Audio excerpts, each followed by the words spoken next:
I swear to Glob if I have to update the game.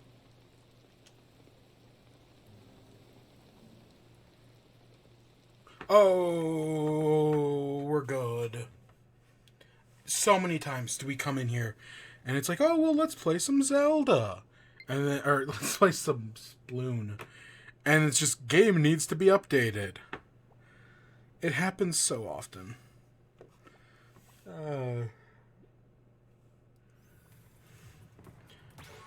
So it is Splatfest time. As it just happens to turn out, it's the end of the world as we know it. And you know what? I feel fine.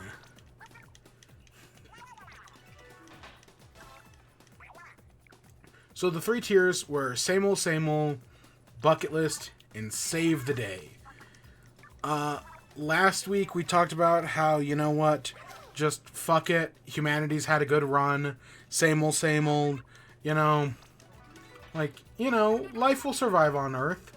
Well, in a few billion years, you know, there'll be something new, and maybe they won't fuck it up with capitalism. And Trump. And Margaret Thatcher. And portals where people were showing swastikas. The boobs were fine. Like, no, literally nobody cared about that. It's the swastikas that people had a problem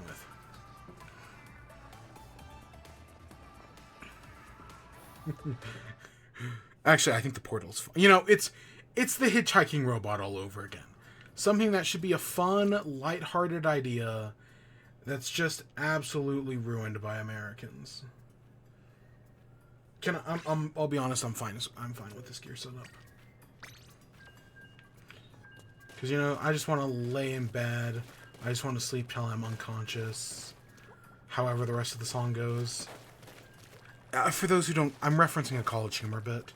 Or I guess I'm referencing a Dropout bit now. They were College Humor when it happened. Yeah. That was probably one of Raphael's first bits with them. That was like shortly after them and Allie got hired. At least I think it was.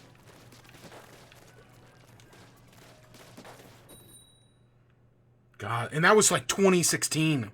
Fuck, that was like 2016. Holy shit. That was... God. Oh, that just makes me feel old. That was 8 years ago. Okay, it might have been 7. But if I had to guess, I'd say 8. So what is the plan tonight? So I literally only have one news story about Splatoon itself. Literally every other story I have, it's like, oh, woo, wow, Square Enix laid off more people. Oh, wow, Microsoft is planning on laying off more people. Oh, wow. Oh, hey, look, Ubisoft is making a new Assassin's Creed game, and people are being racist about it. Oh, wow, what else is new? Oh, they're being sexist? Oh, shit, I never saw that coming. Holy crap, people who play Ubisoft games are sexist? Wow. Fucking color me surprised. Oh, Call of Duty's coming to Game Pass? Even though the last 2 weeks have literally shown us that the Game Pass model is inherently flawed because it causes companies to underperform their sales expectations. Oh, shit. Well, what does that mean for the new Call of Duty? Oh, shit. Microsoft is forcing Xbox to release more games on other platforms so that way they make more money. Oh, shit. Doesn't surprise me at all when the company spent over $40 billion and lost, and now, you know, Microsoft wants them to be profitable because they spent all that fucking money. Oh, shit. That doesn't surprise me at all. Boom. There's rapid fire every news story this week. Boom. End of podcast. Good night. Okay, that's a joke, obviously. No, the one news story we have is about Splatoon. The new season of Splatoon got announced yesterday. Of course, we are going to talk about it. I think it was yesterday. So we have the new season, and then we have We have new stage, new weapons, you know, shit like that. And that's it. That's our one news story for tonight. That's the one I care about anyways. They introduced... Oh, wow. They introduced a new partner wheel into Paper Mario, the 1,000-Year Door. That's actually really convenient. And, like, generally, not having to... being able to easily switch partners with the press of a button and the flick of a wheel actually sounds, like, super convenient. And definitely fixes the iron boots problem that Paper Mario kind of has. So yeah, actually genuinely like a good design decision. Other than that, I have a very short WIBE. I haven't seen any movies. I haven't seen any TV shows. We got the Marble League to talk about. I don't remember if we talked about Game Changer last week, so we're going to talk about that briefly. And then I have a Mother's Day story. Sure, let's go with that. A Mother's Day story. You know, fun for all the family.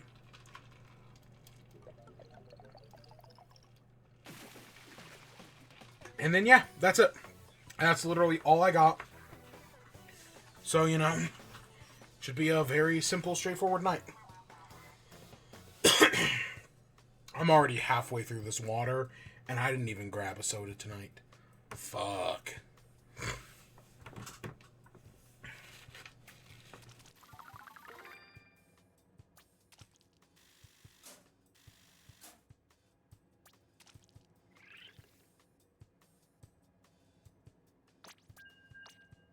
Alright, so let's get to our first story.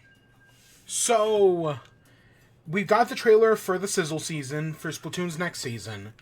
We got new weapons, new stages, some new Salmon Run stuff, and yeah. So let's just go over all of it. So our first new weapon is called the Wellstring V. Wellstring V. Finally, we're getting a new bow. We have not gotten a... Right, there were the two bows that were in launch. The Stringer and the... Whatever the other Stringer is called. Not the Anarchy Stringer. What the fuck is the smaller one called? I don't remember. I've only ever used it like once. Right? But you have the two Stringer weapons, and there wasn't a third one. And people were always like, why isn't there another... You know, Splatoon, give us another Stringer. Right? If you're going to give us some new weapons, give us another Stringer. That'd be nice. And finally, they have given us a new... They're giving us a new Stringer. It's called the Wellstringer V. And I guess Wellstringer V is what I'm calling it. The V is a Roman numeral. Because, unlike the other Stringers that shoot 3 targets, this one shoots 5. This is a 5-shot Stringer.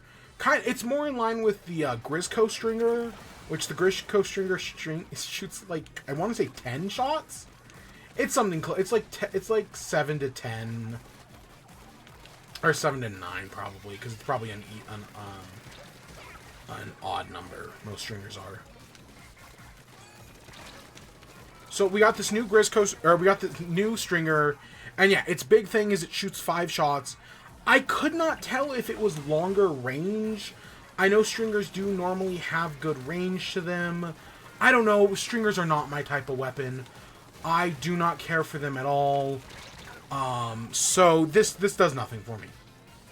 I'll be honest, this Stringer does very little for me. Hey, you know, shooting 5 shots might be great, but also I have no idea, because I'm not a Stringer guy. So I have no idea. The other weapon is named... So, we got a Stringer, now we got get a... brush? Not brush. Stringer and a... Splatana. Splatana is the word I was looking for. So, right, we have to get a new sword. And, right, the Stringer, or the Splatana and the Stamper. You know, they're good. They're, at least I think the second one's called the Stamper. Right? They're okay weapons. I actually did get into the Stamper a little bit. After the DLC came out, I kind of was like, you know what, this Stamper, the Splatana Stamper, that's not a bad weapon. That's not a bad weapon at all. And yeah, so I do get the appeal of the Stampers, and that made me kind of get Splatanas, not that I really use it that much. So this new one, the Mint Decavinator, right, it's a toothbrush. That's the big gimmick. You know, the last one was a rolling stamp. This one's a fucking toothbrush. The first one was what, a squeegee, like a window washing squeegee? Right, they've all got their fucking gimmicks. You know, that's half the fun. So toothbrush, fun idea. It's big gimmick. So when you charge up a Splatana, if you are like pushing forwards on the stick, when you let go of your charge, it will like do a little, what's it called? It's a lunge. It's called a lunge. It'll do like a little lunge forward. You know, nice and convenient. And right, weapons like this, they use them to get extra little movement, little spacing. Because if you get up close with a Splatana and you hit, it's a one-shot kill. So, right, that's useful. So I get the appeal of that. And this one, the Mentacavitator's big thing is it's a farther lunge. Right? It seems to be like what I know of the Stamper. It seems to basically like double the Stamper, if not more. It actually seems to be a pretty big lunge. How much of a one-hit kill is it?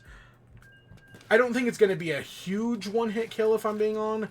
Like, it probably will still one-hit kill, probably, but I would not be surprised if it has like shorter range or like a shorter area. This definitely comes at a cost, right? They're not just going to give it kind of like something like the Flingza. You don't just give it something without some sort of detriment. So I guarantee you there's going to be some sort of detriment.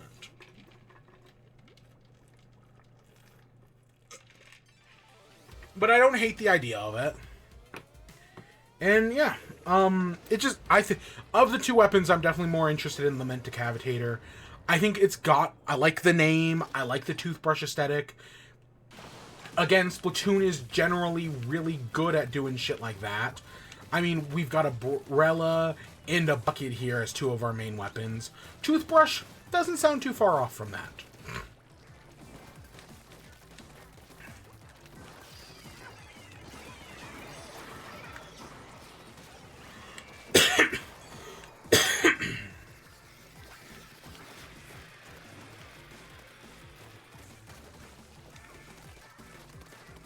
So yeah, I generally think toothbrush is a good idea, and it might be a good weapon.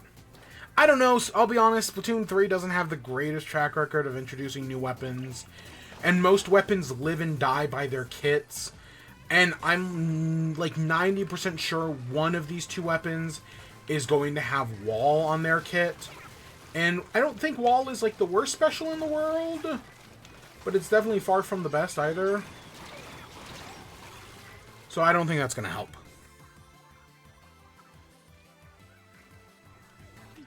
The new stage is called Lumeria Hub. It is a train station, right? A big part of the DLC had you had the trains that run to Inkopolis, into the Ink Square, whose name? Inkopolis, and Ink something Plaza? Inktopolis Plaza? That sounds right. So, right, a big thing was was these trains. And now, hey, guess what? There's a train station level. Now, what makes this train level interesting is two things. The first one, the less interesting one, maybe? I don't know, it might be the more interesting. There are squiffers on it, right? If you remember stages... Was it Mincemeat? Did Mincemeat Metalworks have... Not Mincemeat Metalworks. There was like a Metalworks stage in the first two... I think it was in the second game. That had conveyor belts, but I want to say it also had Squiffers on it. I know there have been stages with Squiffers on them, right? That like run under and block it and destroy your ink. I want to say one of the shifty stations you could control the Squiffers and change which type of ink it like replaced. Oh, just a fun idea. And this stage has Squiffers on it, so the Squiffers will run over and destroy your ink. So it'll get rid of your ink. Not a terrible idea, and there's two of them, and they run directly down the middle, right? One comes from the top to the bottom, one comes from the bottom to the top. And also, one has like a pull on it, because, Splatoon 3 is the age of pulls. Pulls. However the fuck you pronounce it. So that's the first thing. The second thing about the stage, which in my opinion is the more important one, is instead of being like a top to bottom stage, like currently we're running from the bottom to the top, or from the top to the bottom, depending on how you look at it. Fucking Ender's Game rules. right? Right, we run from one side to the other. You're basically running towards the enemy. This is one of those weird stages, kind of like Salt Spray Rig, everyone's least favorite Splatoon 1 stage, or Skipper Pavilions, a stage that existed in Splatoon 2 that I don't really have strong opinions on either way. This is a stage where you go left to right. The stage is symmetrical, but it's symmetrical down the middle. Instead of, like, symmetrical from top to bottom, it's symmetrical left to right. So, right, players are working their way towards the middle, and they, like, one player spawns on the left, instead of one player spawning on the bottom and one player spawning on the top, one player spawns on the left, one player spawns on the right, and they work their way towards each other, instead of working their way up. I don't know if I'm doing it. Hopefully I'm getting through. Again, it's like Skipper Pavilion and Salt Spray Rig, right? Where there's like this zone in the middle. In this case, you have the squiffers in the middle. And, right, you're just working your way towards them. You know, it might be fun. It might be. Again, Salt Spray Rig doesn't have the best track record. But, you know, this might be good. I don't know. I was actually... Because I really thought we weren't going to get one of these stages. Because, again, usually there's only one per game. Right? Salt Spray Rig and Skipper Pavilion. So I just figured, you know, Splatoon 3 is just not going to have one of these. Because they've completely rehauled how map design works in this game. Much to many people's detriments, right? A lot of people do not like how maps are designed in this game compared to the previous ones. So, you know, there was a general thought that we just weren't going to get a stage like this. Because why, I mean, why the fuck would we? But no, we did. And, you know, it might be good, but it also totally might not be. So next up, the new Mo... So we have Big Run, which is, you know, you go through waves on certain stages, and then at the end, you every once in a while, do a boss. And, you know, that's your best chance to get gold points. Well, they're introducing a new variant called Big Run. And Big Run, right, it's the same... You can go to any of the previous Big Run stages. So, you know... Barnacle and Dime, Mako Mart, other stages that have had fucking Big Run modes, Wahoo World, not this stage, right? So basically, it looks like they're going to be reusing all of the Big Run mode stages, which is fine. And more importantly, the final boss of Big Run is called the Triumvirate. Now, the Triumvirate is not a new boss. I want to make that clear. The Triumvirate is not a new boss. It is instead all three bosses at the same time. Kohozuna, whatever the fuck the big teeth fish was. I want to say it was called, like, John or something fucking stupid like that. And then, the Ouroboros. Right? It's all three of the previous bosses, all in one place. And you know what? I'm just gonna be honest. I think that's an interesting idea. It sounds like utter fucking chaos because it's already really hard to just beat one of those bosses. I have not beaten Kohozuna in probably like a year.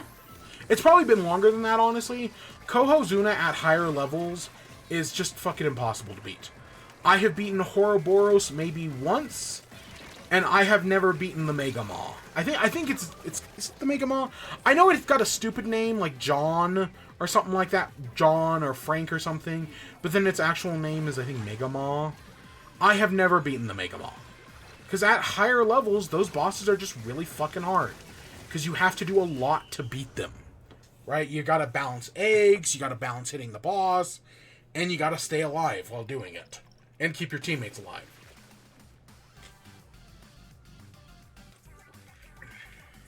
It's just a right old pain in the ass. And, like, on lower levels, I'm sure, but on higher level, and I'm not even that high. I'm, like, professional plus 2 or 3. I'm not even that high, and it's such a pain in the ass. With a team of coordinated people, I'm sure it's much easier. But just playing with randos online, Nope. It ain't no fun. So, yeah. And yeah, that's, you know, there's of course a ton of new gear and whatnot. So, I'm gonna guess they're gonna add in... We're probably... Okay, so here's my prediction. This is not the final season. I'm going to guess we're going to get one more season in August or September. And that's... Because if this was the final season, I think they would have announced something. I think they would have said, hey, this is the final season. You know, they would have said something about it. So I do not think this is the final season. I think we're going to get one more season. They're going to call it... And I'm sure they're going to, like, go in and, like, wrote things like Big Mode, maybe Big Mode, the catalog. I'm sure they're just going to set... After the final season, they're just going to set those up to cycle every few months, every, 3 months, or whatever. But I'm pretty, I'm pretty sure the final Splatfest is going to be on the game's 2-year anniversary. That's very much a Nintendo thing to do. I'm going to guess, yeah, the 2-year anniversary is going to be the final Splatfest. And so there's going to be one more update, either in August or in September. Because I want to say the game's anniversary is, like, September 27th. Oh my gosh.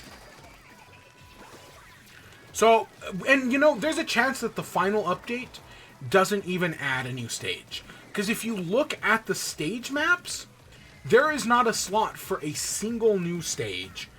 There is also there was not a single repeat stage. They didn't bring a stage back in this update, which was kind of predicted, because there, again, if you look at the stage map, there's one blank spot open, and this Luminary Station kind of fills in that spot perfectly.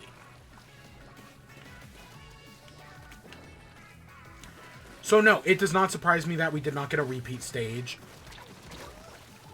And yeah, it's totally possible that the next update does not give us any new stages, but instead gives us the Sheldon's picks. Like the special weapon. Most weapons don't... I want to say, I'm going to guess after this update, every weapon is going to have their third kit, or their second kit finally. Because there's only like 2 or 3 weapons missing their second kit. I don't remember what any of them are, but there's only like 2 or 3 that are missing their second kits. So I'm going to guess this update is going to give us those last weapons. I was going to say Explosher is one of them, but no, I don't actually think it is.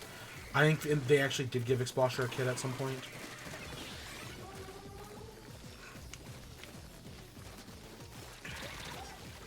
So I'm gonna guess we're gonna get that, right? We're gonna get those final kits, and then in the next update, in whatever the drip season or whatever the fuck they call it, the final season, they might even just call it the final season, right? The finale season or the series finale or something like that.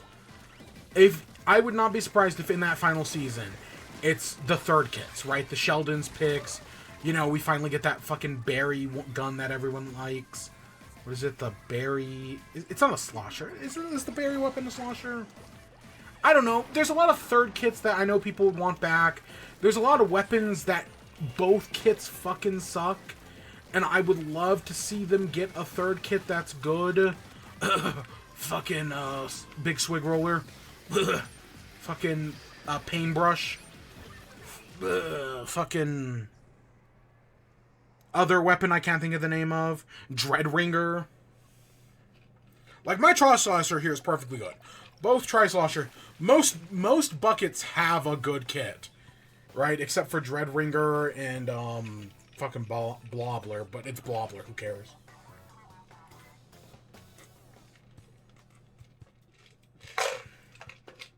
So yeah, that's my prediction for the final season.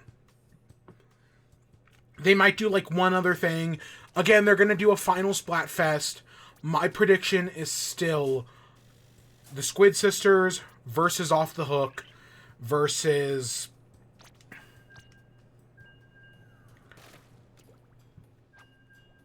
Why am I forgetting... Frey, Shiver, and Big Man. What? Why the fuck am I forgetting the name of their group?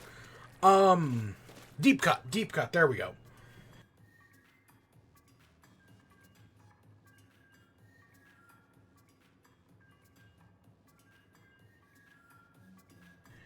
Yeah, that's my prediction. It's going to be off Squid Sisters versus Off the Hook versus Deep Cut.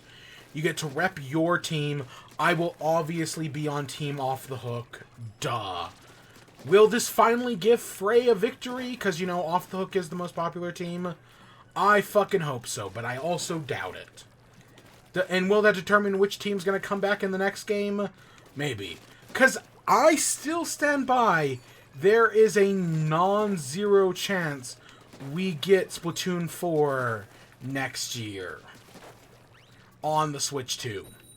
I would think they might wait. I would think they would at least wait another year, you know, not 2025, 2026. But you never know. It's Nintendo. They have a new console launching. They want to make those dollar bills, y'all. So, yeah, you never know. But I think this is going to be the final season. Or the next season's going to be the final season. Because, you know, because even though people would love for them to give Splatoon more support, even if it was just a monthly Splatfest, right, if they, like, pre-programmed, even if it's just to repeat the Splatfest, if they literally just programmed the game to be like, hey, repeat every Splatfest we did on the same, right, with the same scope, repeat every big run we did, people would be like, yeah, that's awesome, right, give them more chance to see salty sea snails. But no, they're not going to do that, right? We're going to have the final Splatfest, and then, as always, it becomes a pain in the ass to earn salty sea snails. Because of course it does. Not that I've ever really used them. Like, I don't know if you can't tell, but I haven't used the salty sea snail in a while. Because rerolling just isn't the best way to get good gear.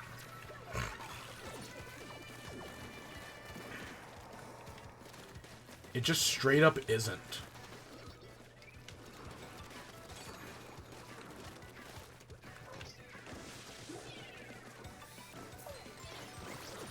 Of course you fucking bailed.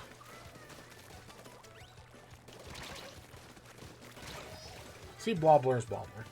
So yeah, that's all I got for that. You know, season happens when it happens. You know, I would love one more cool new thing, but we already know we got the final Salmon Run stage. So, you know. I don't know what else they're gonna do. We're not getting any more amiibo or anything like that. That's fucking come and gone. Not that I mind. I am glad I am done with amiibo. Like, honestly, the fact that Sora is the last amiibo, and as of February, I'm fucking done forever. Oh, the sweet release of death, man. Oh, that's so nice.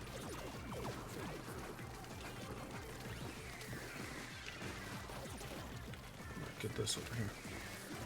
So I guess that takes us into WIBE. So what do I have for a WIBE? Fucking nothing? I did not watch any movies this week. I didn't watch any television shows. I've watched nothing. I have done nothing. I don't even think I watched any anime this week.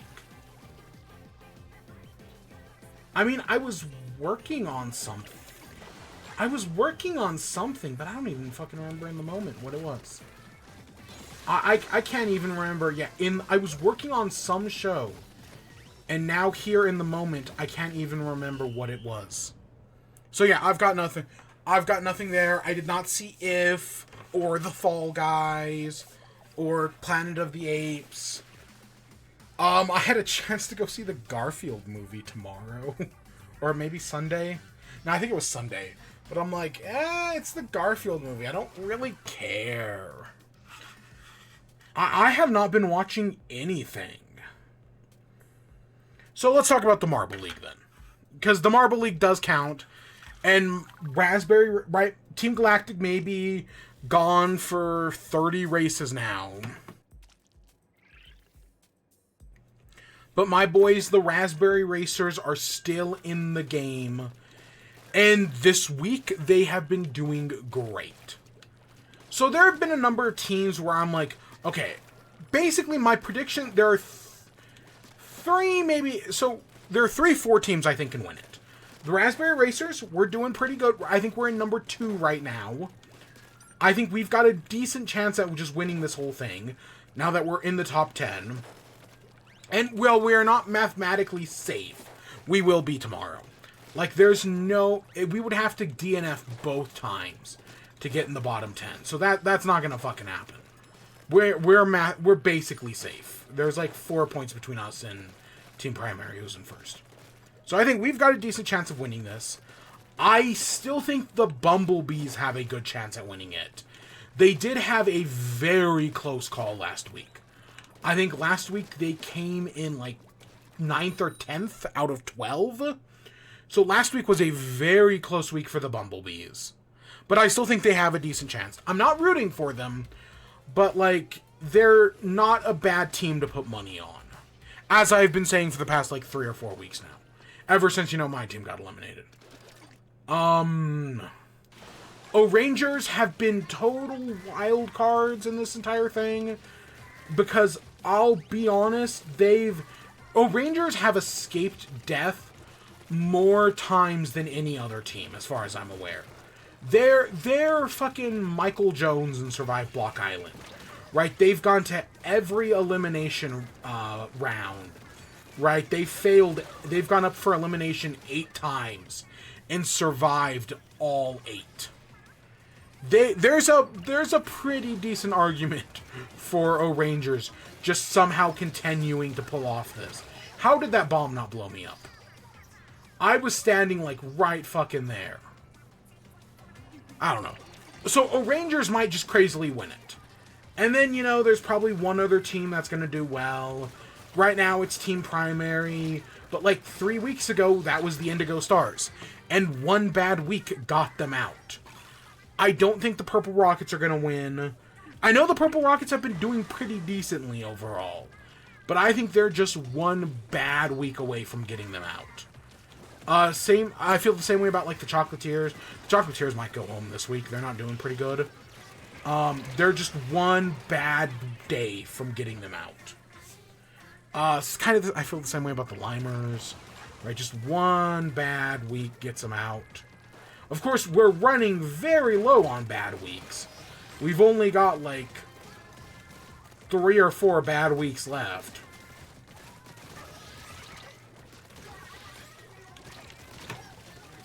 So yeah, I don't know. Again, I'm rooting for the Raspberry Racers. I think they've got a decent chance.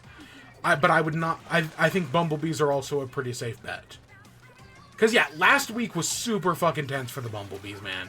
They were almost out. And then in the fucking 9th hour, I think they came in, like, 2nd or 3rd. And they won. So, yeah, the Marble League has been... I keep calling it the Marble League. It's the Marble Survival 100. The Marble Survival 100 has been great. We're at race, I think 82 was today. It was a pretty good race. It wasn't great for me. This week has been great for me, my team. We came in first, we came in second, we've come in third, and I think we came second to last today. So it's been a little bit of a mixed bag, but overall we've been doing pretty well. So I think I'm safe this week. I don't know what it's going to go down to in the end. I mean, this week ends on 84. Another 7 to that puts us at 91.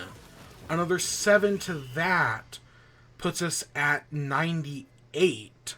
So what, are there just 2 final races? How does that... Okay. So it puts us to 91. 91 with 8 marbles. 98 with 6 marbles. And then do the final 6 just race those final 2 races? Or do we go down right to final 5? Or final 4, I mean. And then do we just race those? Right, at what point's the cutoff? Is the final set of races the final, is it not, instead of being 7, is it 9? Right, that's I think the most likely thing, is that instead of doing 7 final races, they do 9 to wrap up at 100, and it's basically just the top 6 teams. Either that, or they just eliminate it down to 3, and then the final 3 teams race it out for, right, first, second, and third for the final 2 races. I don't know. I don't know if they've said what they're going to do, but it's going to be something like that. Other things I have to talk about. Game Changer. We might have talked about Beat the Buzzer last week. The more I think about it, the more we did. Beat the Buzzer was really good. It was very fun, very creative. Right? They just had so many... The behind the scenes episode was very good because they talked about how they had so many just moving parts. Right? They had basically a PA following everybody, and right, if a button got triggered, they had to then rally everybody back. It clearly took a lot of work. It was a lot of work for the art department, which of course it is. Right? Game Changer's art department is amazing. They do amazing at their jobs. The crew, no matter what Grant O'Brien says, the crew deserves all the credit. Man, fuck Grant O'Brien.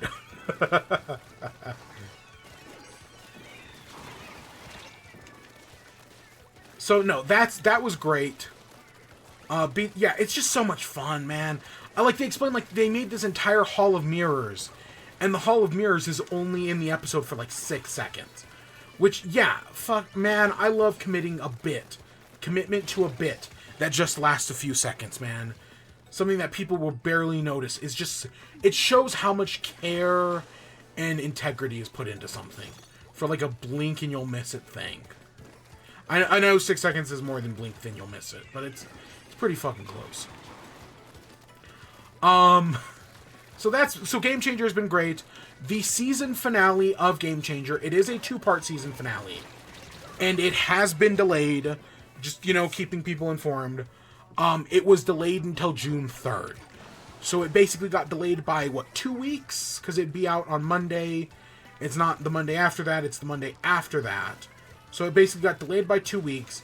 It's supposedly an out-of-studio episode, and we don't know much about it other than that. There's a shot in the trailer that shows Jess Ross on this, couch, and, there's a lot of and that's kind of our only clue so far. We don't know anything about it other than that.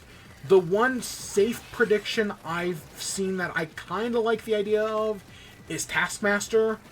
Because, Game Changers remade a bunch of famous game shows.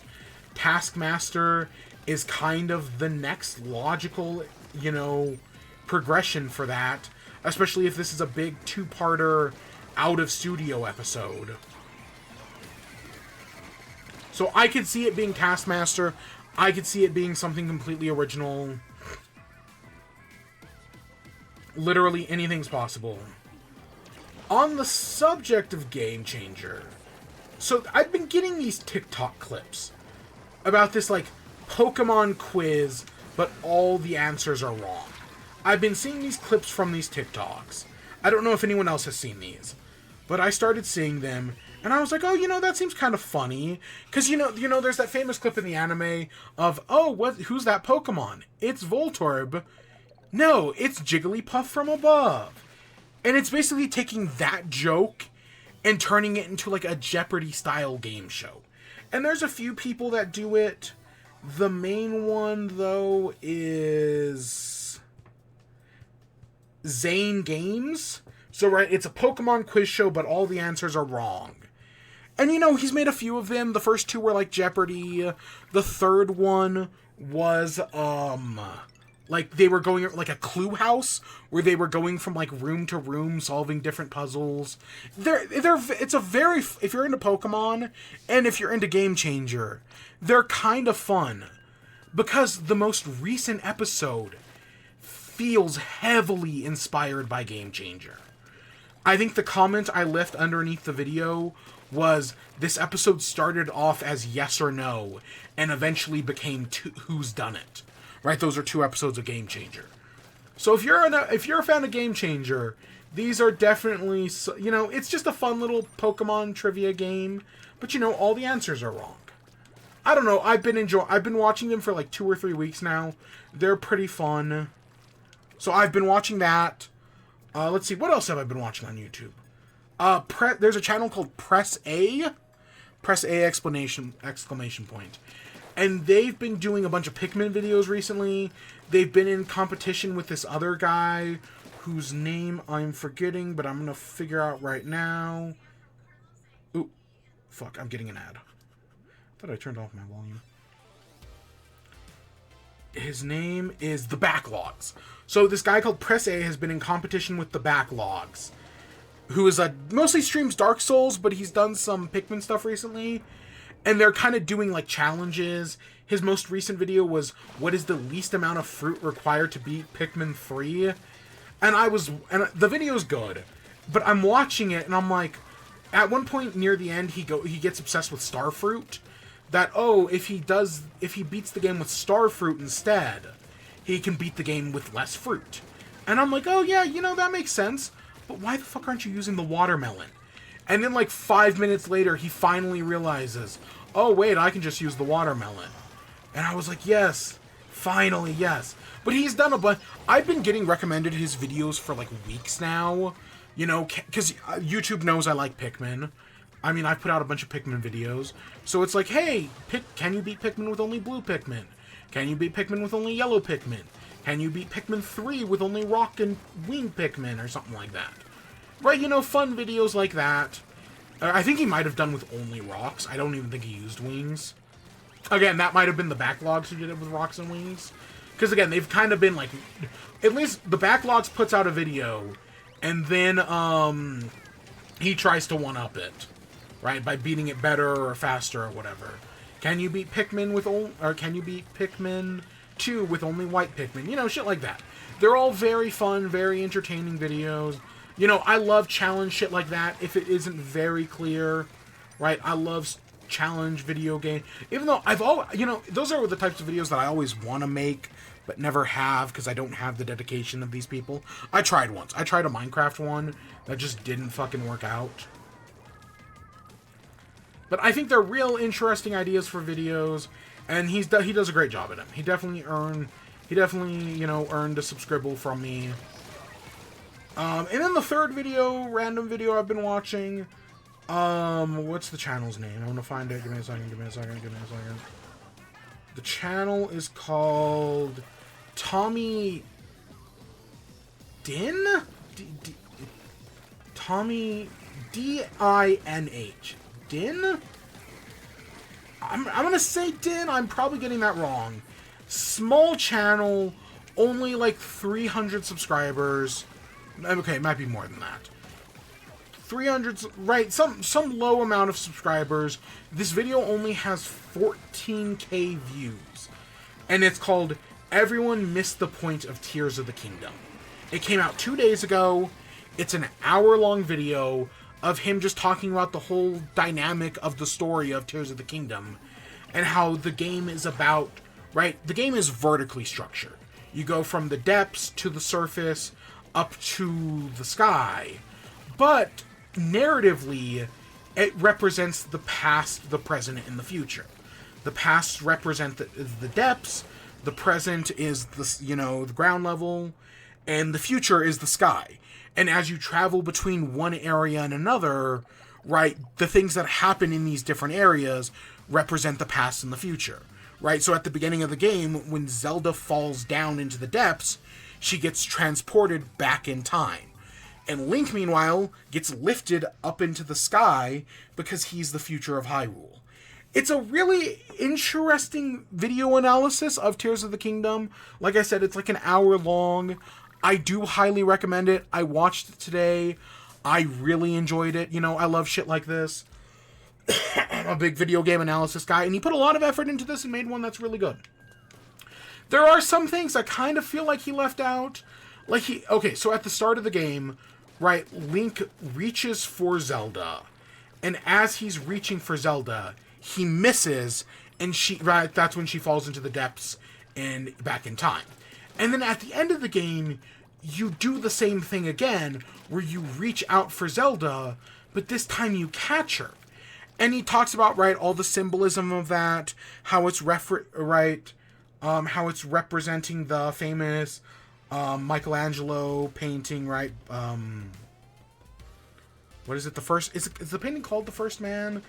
Birth of Adam. You know, the finger touching picture, whose name I am completely spacing off the top of my head. Right? How it's a reference to that. And I'm like, yeah, you know what? You know, it's an obvious point, but okay, I get it. I think he comes around to it in the end. Right? Like, I get what he's saying. But at no point does he ever bring up that it's obviously also referencing the beginning of the game. But this time you catch Zelda because you're both in the sky. Right? Before, you were in the depths. You were below Hyrule Castle. You are in the past. That's why Link fails. But now at the end of the game, you're in the sky. You're heading towards the future. That's why Link succeeds. At no point does he bring that up. And I'm like, that's a very obvious point. I'm surprised he didn't, even if it was just an offhand mention, I'm surprised he didn't say it. The other thing I'm surprised he didn't mention was,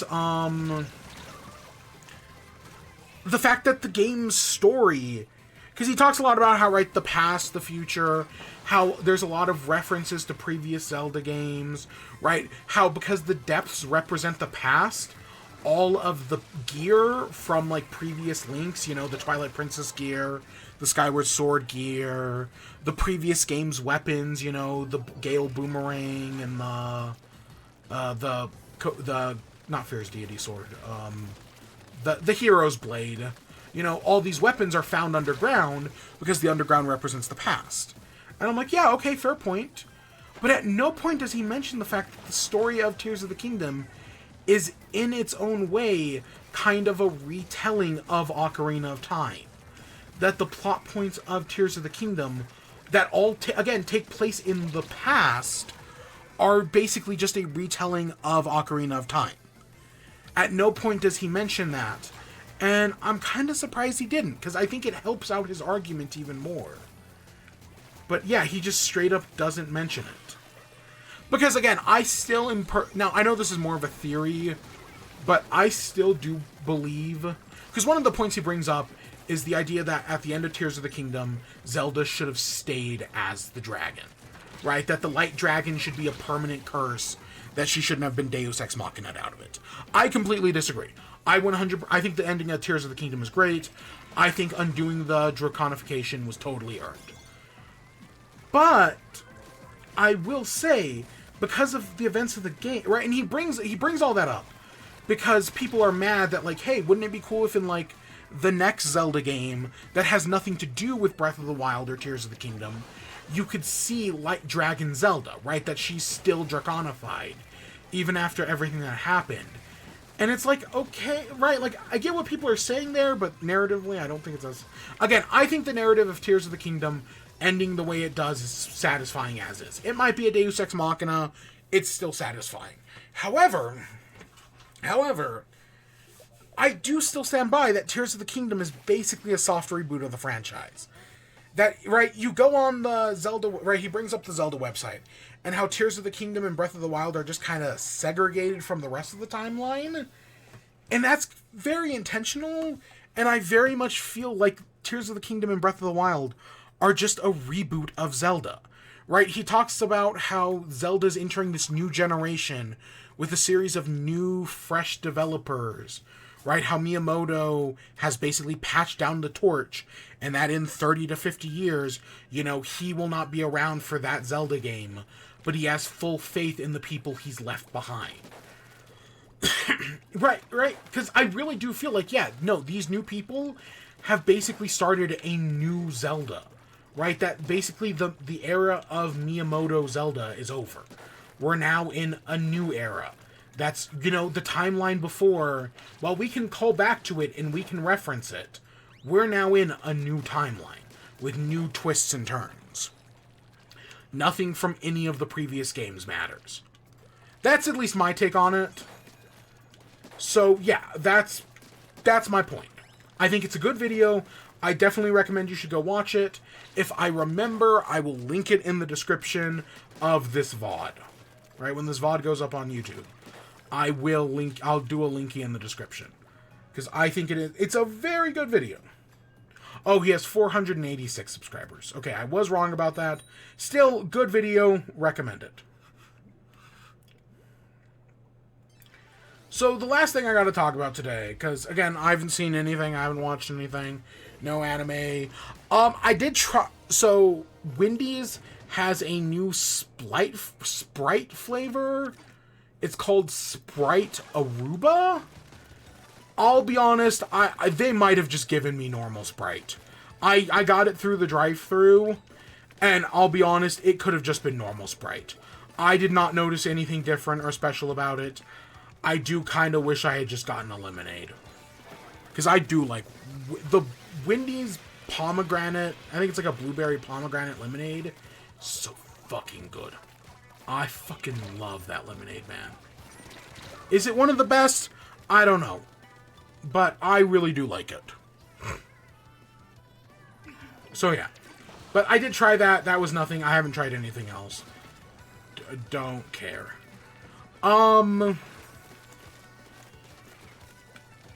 So other things we have to talk... So the other thing... So Mother's Day. You know, Mother's Day was on Sunday last week. And so, as you know, as I've told the story before, my mother is trying to get into video games, right? Over the past few years, she's played a bunch of stuff. You know, she's played all of the Batman Arkham games.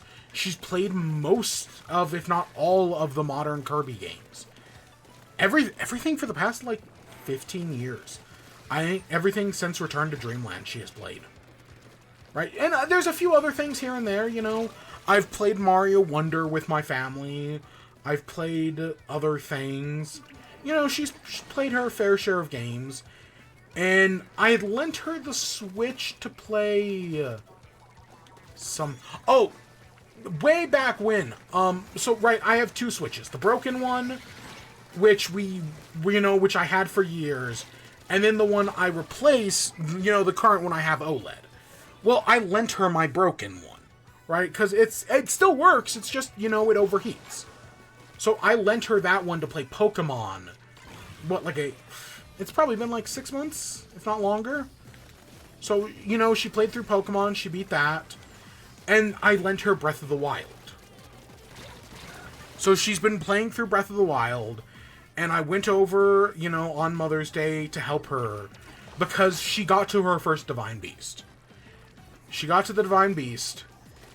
And, you know, it took her a good day to, you know, it took her, because, again, basically every game I just listed is her entire gaming experience. She doesn't have much.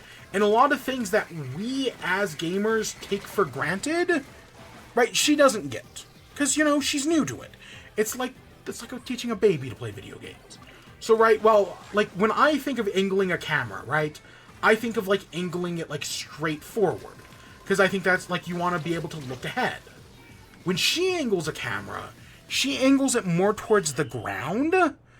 Like, it's just her natural position to angle it, like, looking at, like, not, like, entirely at the ground, but, like, at an angle. Right? A lot of this combat stuff confuses her. Right? It may just be pressing buttons, but, you know, it's like, you know, when you've never played a game before, there's a lot of stuff we take for granted. That I don't think that you don't realize you take for granted until you see someone who's never played video games play video games. I can see some people, like, it's one of those things where I would love to stream it. I would love you all to see what she's doing. But I also could see it being very frustrating. Like, it would drive some people crazy. But, you know, she's learning. Like, you can...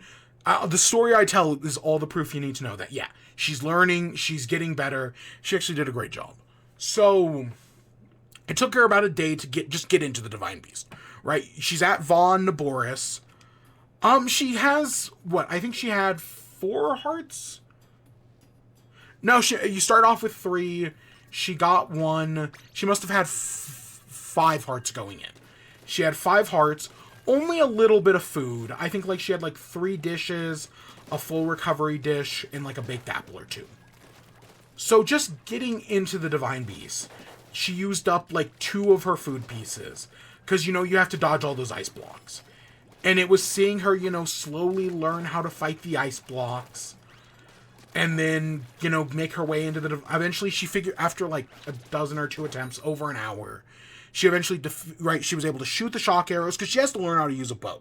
Right, using a bow is not one of those... Right, using a stick to control a bow, using tilt controls, right, you got to learn how to do that. She makes it in, and, right, I help her work through the dungeon. Later on, right, a lot of this stuff is without me.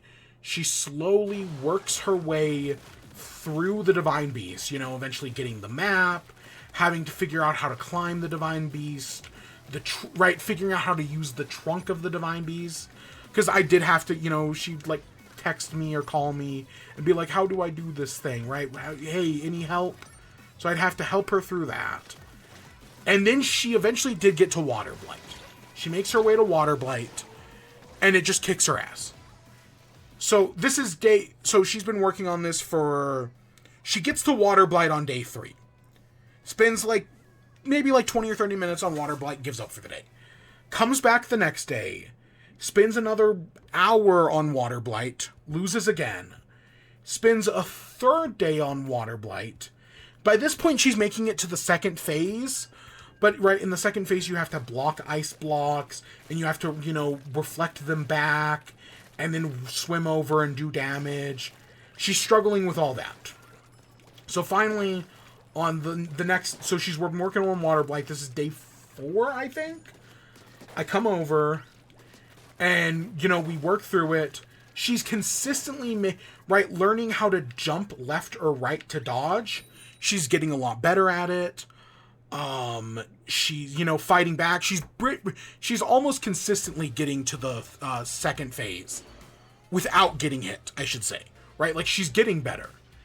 But then it's the ice blocks. She eventually gets good at the first phase, where there's just one ice block, you freeze it with stasis, then you hit it back. Right? You hit it back, go over, do some hits, do that. So she gets better at that. But then the second part, where it spawns 3 to 5 ice blocks, she just can't do it.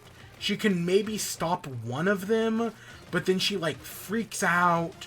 You know, she'll be, aiming at something in the center, and then just randomly jerk her controller to the left or something. Her aim will be good, and then right before she hits the button, A to, freeze the ice block, she'll jerk her controller to the left.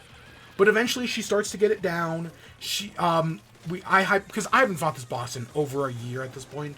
So I'm like, wait a second, maybe you could freeze the one ice block with stasis, hide behind it, and then it'll block the other 4. Sure enough, it works, so she starts doing that. She's able to get him down to 2 or 3 hits. And then the part where you have to parry the laser comes out. And it's like, oh shit. So she just, the second I see the red laser appear, I'm like, pause the game. I go over everything that's going to happen. I actually got it wrong. I thought the Divine Beast, the Water Blight, kept shooting lasers at you until you parry it back, or, you know, he has a cooldown. No, he only shoots one laser, then he shoots more ice blocks. And I had just completely forgotten. So I actually got her killed. I got her killed several times, actually.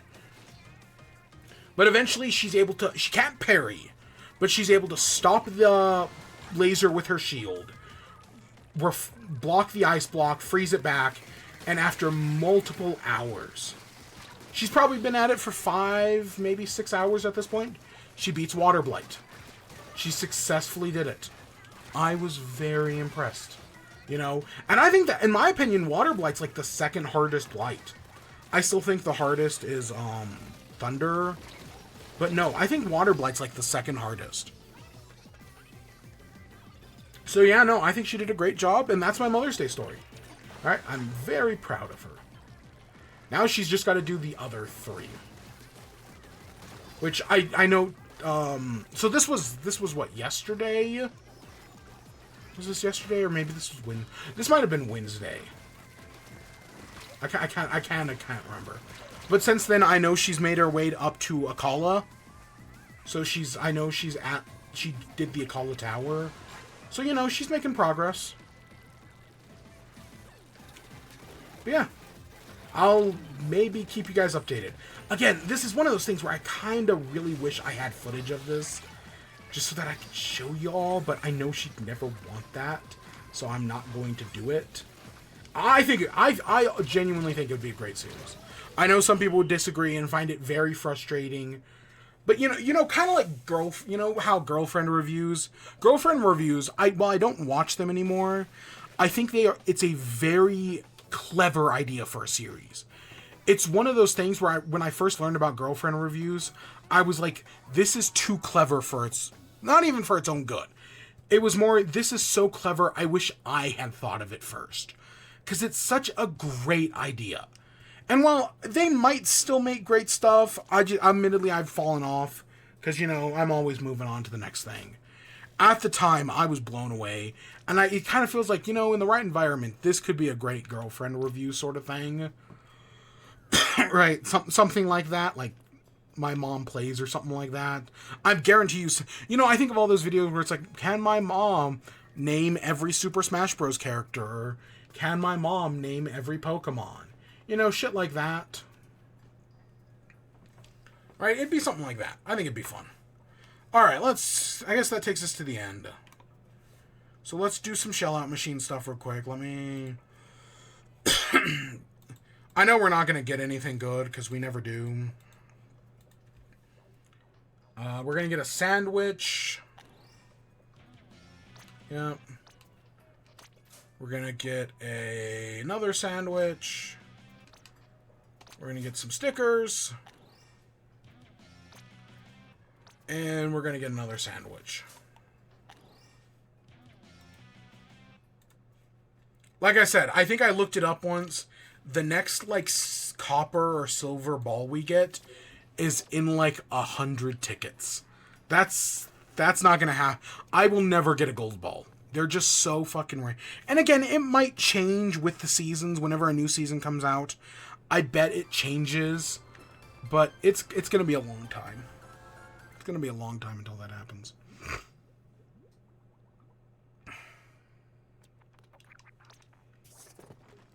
Alright, let's see. Any gear? So, I guess that takes us... So, yeah, at the end of the show here, what's coming up here in the future? Nothing. I'll be honest, I'm busy. I'm basically busy through June at the moment. God, tomorrow. Tomorrow is exhausting for me. Oh my god, it's going to be such a long day. So, yeah, I've got nothing planned for outside of these, in chats, which tonight's was very short, See, I thought it was Inkopolis Square. Or did I say? Are we in Inkopolis Plaza, maybe? Maybe that's it.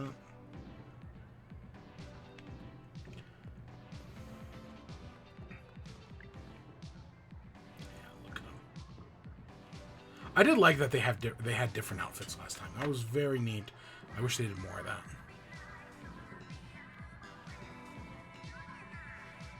So, next week... so, the one thing, video-wise, up on both YouTube, and I had to break it into 2 parts on TikTok, I put out the Zelda 1-year anniversary video.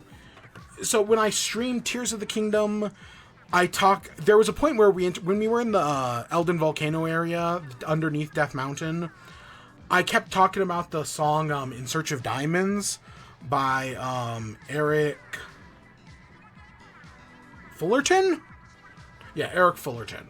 It's a classic Minecraft YouTube video, probably almost 15 years old. If it's not, it's probably 14 or... I know Minecraft's having its 15th year anniversary. The video is probably 14 years old. It's one of the OG Minecraft songs. Maybe even before TNT and Revenge. Right, it's probably older than both of those. I know it's definitely older than Revenge, but it's probably older than TNT. Which is, generally credited as, the first. Well, it's the first Minecraft parody. Again, this is an original song. But, regardless, right, I had the idea for the video, a year ago, back in, June. And I never got around to making it. But finally... Right, I mentioned last week about how, I realized the game's anniversary was coming up, and I had to do a quick turnaround on the video. I did the quick turnaround on the video. Is it perfect? No. No. There are definitely some scenes I would have added. Definitely some weird scenes where it's like I had no idea what to put here.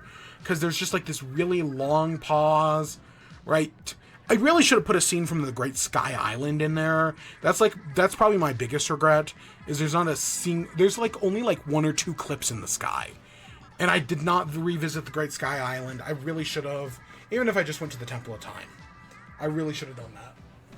But I had to break up, because TikTok, you know, you can only post music clips for like 60 seconds. I had to break it up into 2 parts. What a pain in the ass.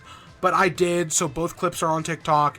The full video's up on YouTube. You can go find it there. You know, it's good. I like it. I've seen it like 1,000 times at this point. So I'm kind of like, oh god, I never want to see it again. And I think that it's killed the song for me, maybe. But hey, I did do it. I got what I got it. I wanted it done. I had the idea a long time ago. I got it done, so I'm happy. Is that like was that a drone light show back there? Oh my god, how have I never noticed they have a fucking drone light show? That's really cool.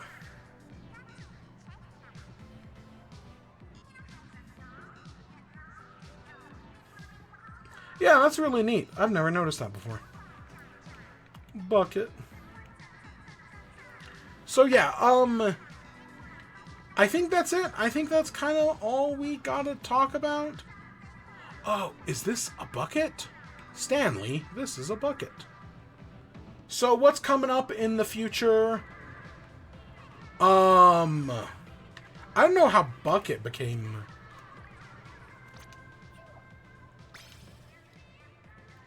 I don't know where bucket came from, but sure, whatever. But yeah, no, I don't know what's coming up in the future. You know, just more of this show. I would say we get to stuff in June, but honestly, probably not. Maybe in July. Maybe in July we'll finally sit down and do some actual shit. You know, maybe I'll finally do that Fallout 4 run, but probably not in June. June's a very busy month for me as well. There was no Nintendo Switch 2 news this week. Right, I didn't see it there. I know Arlo's always making a new video, and I saw that earlier today. But I didn't actually watch it. I didn't see anything else anywhere else. You know, there was all those stories we talked about at the beginning. There just wasn't really any big Nintendo Switch news, you know? Which good. You know, it's been a while since we've had a no new console news week.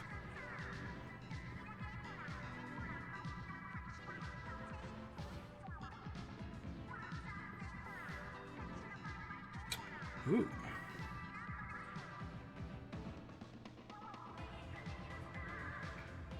So this is Puffy Live on Twitter. Splatoon 3 final Splatfest idea. What lives after the Splatpocalypse? The memories and the music, the land and the art, or the dreams and desires? I like that. That's not... It's very, you know, existential for Splatoon, so they'd never do something like that. But I don't hate the idea. Yeah, no, I think that's it. I think that's all we got. I'm stalling at this point. We'll be back next week with more of this, you know. Oh, that Boss and Another Crab Treasure. The one that had been giving me a bunch of trouble. The Intimidation Crab, Ikea. After another, like, 2 hours, I finally beat it. I beat it, put the game down, haven't touched it since. It was honestly, when I went back to it, I was doing a lot better. I was consistently getting to the second phase, but God, I did beat it. Boom, there you go, that's all you need to know. So yeah, that's where we're ending off, so I hope you all enjoyed. Stay tuned for more. Till next time, peace.